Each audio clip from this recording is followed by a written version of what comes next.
Here's a question almost nobody in Tokyo wants you to ask. Why does the small prefecture of Okinawa, originally known as Ryukyu, carry the bulk of US military bases in Japan? And here is an even bigger question. Why does Japan always tiptoe around how it got these lands in the first place? Today, we're getting straight to it. Japan's 4 deadly sins on the people of Ryukyu. The history, the identity, the wartime trauma, and the militarization happening right now.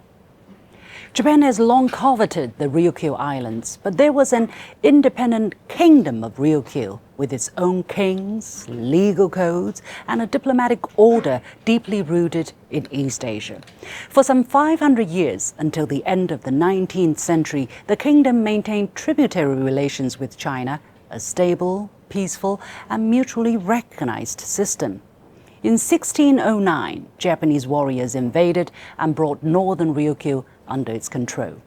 Then came 1879, the so-called Ryukyu disposition. Let's be clear, this was not a negotiation but annexation by bloody force. Japanese troops marched into Shuri Castle, removed the king, and renamed the kingdom Okinawa Prefecture. No treaty, no international recognition, no consent of the people. That's the original sin, and Japan still refuses to legally address it. After annexation, Tokyo didn't just occupy territory, it reshaped identity by launching a decades-long campaign of forced assimilation. Children punished for speaking Ryukyuan languages. Dialect tags hung around students' necks. Textbooks invented a myth of shared Japanese Ryukyuan ancestry. Ryukyuans were treated as second-class Japanese, yet were demanded to serve and die for Tokyo's empire.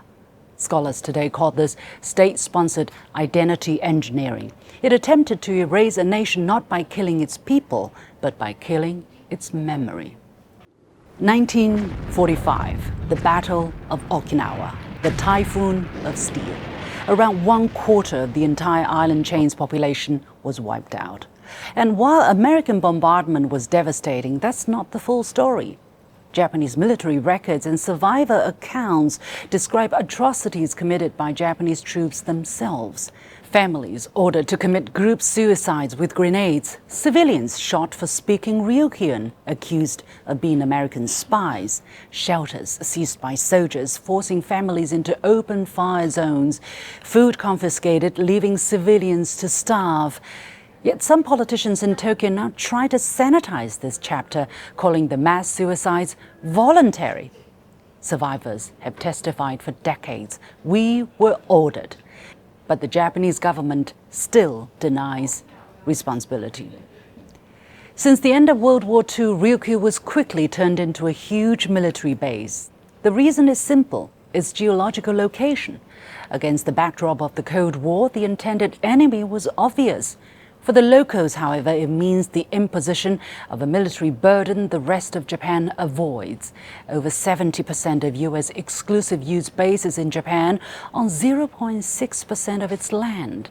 100 decibel jet noise pollution over homes and schools, toxic chemical contamination, land seizures, and a decades-long pattern of serious crimes against local girls and women involving foreign servicemen. The list goes on. More alarmingly, Tokyo is itself picking up pace in militarizing the entire Ryukyu arc, from Miyako to Ishigaki to Yonaguni, placing missile batteries, surveillance radars, and combat units with the closest point just 100 kilometers from China's Taiwan. For many Ryukyuans, this is not defense. It is a return to the old pattern, their homeland turned into Japan's frontline outpost. These are the 4 deadly sins Japan has committed to the people of Ryukyu. A kingdom was illegally annexed, an identity was re-engineered, a people used as human fodder during wartime, and their home again turned into a military dumping ground against their will. The world needs to hear this story, whether or not Japan finds it convenient.